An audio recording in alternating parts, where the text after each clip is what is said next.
Vetëvendosja tashmë e ka dhënë qartë qëndrimin e saj, duke që ka mungesë të vullnetit që të konstituohet Kuvendi i Republikës së Kosovës, por ne jemi shumë të gatshëm që t'i presim partitë politike, që të flasim me to për datën e zgjedhjeve. Në qoftë se ata refuzojnë që ta konstituojnë Kuvendin e Republikës së Kosovës, atëherë është e qartë që vendi duhet të shkojë në zgjedhje. E përmendi sot edhe ministri Murati, zonja Kusari Lila po ashtu që rregulloria kushtetuta e Republikës së Kosovës parashet që duhet jenë 61 vota për kryetarin e kuvendit, por njësoj vlen edhe për nënkryetarët e kuvendit.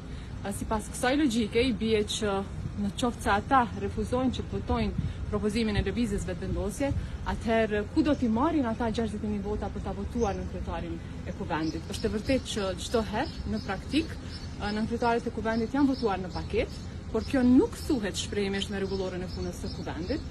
Prandaj është e rëndësishme që të reflektojnë sepse kushtetuta aktgjykimi i jep të drejtën vetëm vetëvendosjes si fituese e zgjedhjeve që të bëj propozimin për kryetar të kuvendit. Në qëse është kushti që ju të mos jeni emri që propozoheni, a jeni ju e gatshme që të largoheni themi nga Nuk është çështja këtu a do të largoheni as do të largoheni. Vetëvendosja ka qëndrimin e qartë. I vetmi subjekt politik që ka të drejtën që të bëj propozimin për kandidatin për kryetar të kuvendit e ka lëvizja vetëvendosje, jo subjekte tjera politike.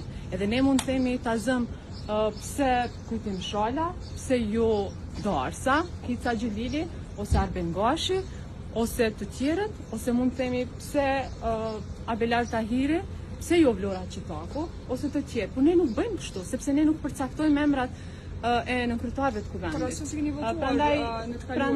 Prandaj është e rëndësishme që të zhbllokohet kuvendi. Besoj që qytetarët e Republikës së Kosovës e kanë tepër të rëndësishme që të konstituohet kuvendi dhe të votohet qeveria e re.